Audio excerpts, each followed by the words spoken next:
મિત્રો, મારું નામ છે રાકેશ કોટડિયા. જેવું કે તમે જાણો છો કે હું ટીચર છું. 10 વર્ષથી ધ્યાન પ્રક્રિયાઓ સાથે જોડાયેલો છું.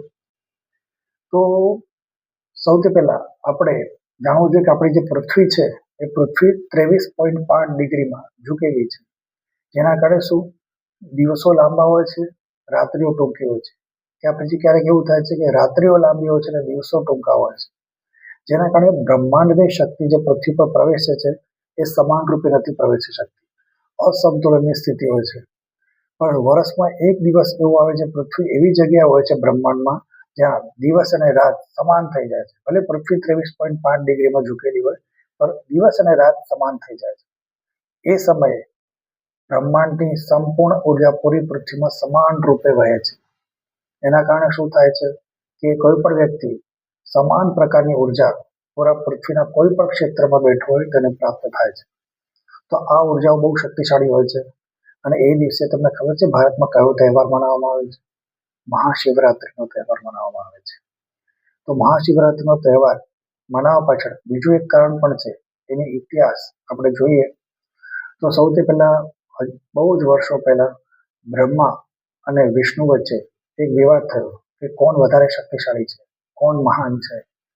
તો બ્રહ્માએ કહ્યું કે હું સૃષ્ટિને ઉત્પન્ન કરું છું, હું સૌથી મહાન છું. તો વિષ્ણુએ કહ્યું સૃષ્ટિ તમે ઉત્પન્ન કરી તેને કંટ્રોલ સંચાલન કરવાનું કામ તો મારું છે, તેથી હું મહાન છું. તો એમના વિવાદ વચ્ચે એક બહુ જ મોટો આગનો થાંભલો ઉત્પન્ન થયો. એ ઉપર અનંત સુધી હતો, નીચે અનંત સુધી હતો. તો એમણે જોયું કે અનંત થાંભલો છે, તો બંને જણા નક્કી કર્યું કે જે થાંભલાનો અંત સુધી આવશે તે મહાન કહેવામાં આવશે. તો બ્રહ્મા હંસનું સ્વરૂપ લઈને ઉપરની તરફ ગયા અને વિષ્ણુ વરાહનો અવતાર લઈને નીચેની તરફ ગયા. તો બંનેમાંથી કોઈ પણ એ થાંભલાનો અંત સુધીને આવ્યો નહીં. બંને વચ્ચે વિવાદ ચાલતો રહ્યો. તો વિવાદ ચાલતો રહ્યો તો અચાનક એ થાંભલામાંથી ઓમનો ધ્વનિ પ્રગટ થવા લાગ્યો અને ભગવાન શિવે બંનેને દર્શન આપ્યા. ત્યારે એમને ખબર પડી કે બંને કરતા પણ શક્તિશાળી મહાદેવ શિવ છે.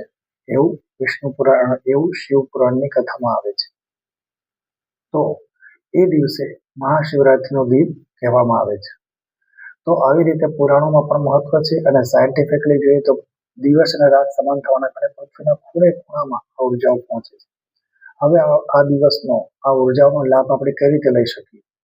તો દિવસ દરમિયાન તો આપણે આપણા કામમાં બિઝી હોઈએ છીએ, મંદિરોમાં જઈએ છીએ, પ્રસાદ લઈએ છીએ, ઘણા લોકો ભાંગ પીએ છે, સાહિત્ય પડાવે છે, ફોટા મેળામાં જાય છે. પણ એ દિવસનો આપણે ઉર્જાઓ નથી લઈ શકતા. પણ રાત્રે આપણે જરૂર આ ઉર્જા લઈ શકીએ છીએ.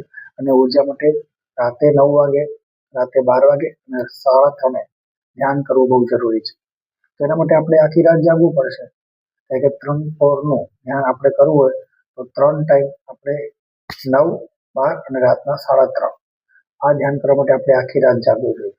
અને અસલીમાં તો આ દિવસે આ રાત્રિ આપણે સૂવું જ ન જોઈએ, કારણ કે વર્ષમાં એક વખત જ આ દિવસ આવે છે. આપણે આખું વર્ષ જો શિવની પૂજા ન કરીએ પણ શિવરાત્રિમાં આખી રાત જાગીને ધ્યાન કરીએ, મતલબ આખી રાત ધ્યાન નથી કરવાનું, 3 ટાઈમ 9 વાગે, 12 વાગે અને સવારે 3:30 વાગે. તો આપણે પૂરા આખા વર્ષમાં જો આપણે શિવની પૂજા ન કરી હોય તો શિવરાત્રિએ જાગીને ધ્યાન કરવાથી શિવની તમામ ઉર્જાઓ, તમામ આપણને ક્યાં બ્લેસિંગ્સ, તમામ કૃપાઓ આપણને એ દિવસે મળી રહેતી હોય છે. પણ આપણે એ રાતે પણ નથી જાગતા. તો એક રાત જાગવામાં શું ફરક પડે છે? પૂરી દુનિયાના જે પણ લોકો આધ્યાત્મ રસ્તામાં આગળ વધવા માંગે છે, ધ્યાનની પ્રક્રિયામાં આગળ વધવા માંગે છે, એવા લાખો લોકો એ રાત્રે સૂતા જ નથી, ધ્યાનની પ્રક્રિયા કરે છે. અને લાખો લોકોની જે ઉર્જા છે એ તમને તમારા ઘર બેઠા પ્રાપ્ત થાય છે. જ્યારે લાખો લોકો કરતા હોય તો હવામાં એક વાઇબ્રેશન બને છે. એ વાઇબ્રેશન તમે ખાલી બેસો તમે જોડાઈ જાઓ. તો મહાશિવરાત્રિના રાત્રે જાગવું જ જોઈએ. વર્ષમાં એક વખત જ છે જે જાગવા માટે હોય છે. એ દિવસે આપણે શું કરવાનું? તો એ રાતે આપણે એકદમ સ્ટ્રેટ બનીને બેસવાનું, ડોકું નમવું ના જોઈએ. તો મોબાઈલ તો આપણે કરવો જ નથી. હા, ટીવી જોઈ શકીએ, કારણ કે ગરદન સીધી રહે છે. તો સ્પાઇનલ કોર્ડ, પાછા કોર્ડ છે, સ્ટેબલ રહેવી જોઈએ. તો આપણા શરીરની અંદર કુલ 72,000 નાડીઓ આવેલી છે. 72,000માંથી 36,000, 36,000 નાડીઓ આ બાજુ છે, 36,000 નાડીઓ લેફ્ટ સાઈડ છે. તો જ્યારે આપણું હૃદય ધડકે છે તો 1 વોલ્ટ એનર્જી ઉત્પન્ન થાય છે. તો ઉર્જાઓ બધી નાડીઓમાં જાય છે, બધી નસોમાં જાય છે. જ્યારે ઉર્જાઓ પાછી આવે છે ત્યારે ટકરાય છે શરીરની વચ્ચે. ત્યાં આગળ 7 ચક્રો બને છે અને સુષુમ્ના નાડી કહેવામાં આવે છે. તો સુષુમ્ના નાડીમાંથી ઉર્જાઓ ઉપરની તરફ ઉઠે છે. એ રાતે મહાદેવની મહાશિવની ઉર્જાઓ ઉપરની તરફ ઉઠે છે અને એમાં આપણે જેવા ધ્યાનમાં બેસીએ તો આપણે ઉર્જાઓ મહેસૂસ થાય છે કે ઉર્જાઓ પૃથ્વીમાંથી ઉપર ઉઠે છે. તો એ જ રાત છે જ્યારે આપણે ઉર્જાઓ ઉપર ઉઠાડવાની છે. એ દિવસે આપણે બેસીએ ધ્યાનમાં તો આપણે એક વિશિષ્ટ પ્રકારની અનુભૂતિ થાય છે. પણ એ દિવસે આખો દિવસ ફરીને લોકો રાત્રે સુઈ જાય છે. રાત્રે જ આ ઘટના થાય છે, રાત્રે જ આપણે અનુભવ થાય છે. તો આપણે સાંજના 9 વાગે, રાત્રે 12 વાગે અને સવારે 3:30 વાગે ધ્યાન કરવા માટે આપણે જાગવું જોઈએ. અને આપણે ન જાગી શકતા હોય તો શું કરી શકીએ?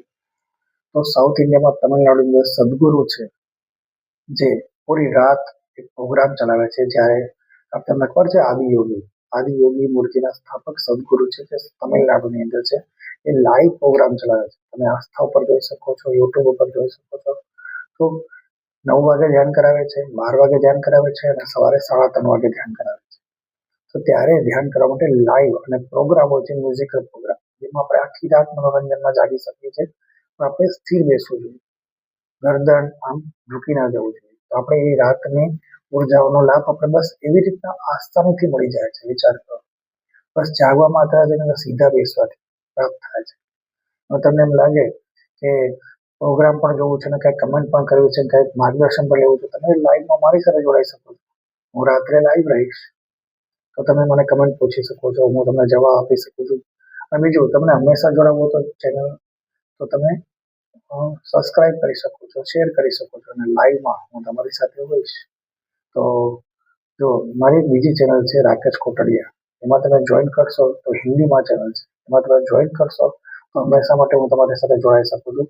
કારણ કે જે વોટ્સઅપમાં જેમ ગ્રુપ મેમ્બર હોય છે એવી રીતના ચેનલમાં પણ, યુટ્યુબ ચેનલમાં પણ ગ્રુપ મેમ્બર જોઈન કરો તો તમે મેમ્બર બની જાઓ છો અને પ્રત્યેક કમેન્ટનો જવાબ હું આપવા બંધાયેલો છું. અને મેમ્બર્સને વિશેષ પ્રકારના વિડીયો પણ શેર કરી શકાય છે. તો હું આશા રાખું છું કે મહાશિવરાત્રિના રાત્રે આપણે આખી રાત જાગી શિવની પૂજામાં લીન થઈએ. જો તમને વિડીયો સારો લાગ્યો હોય તો શેર અને સબસ્ક્રાઇબ કરજો. જય હિન્દ, જય ભારત, જય આત્મેશ્વર, જય ગુરુ.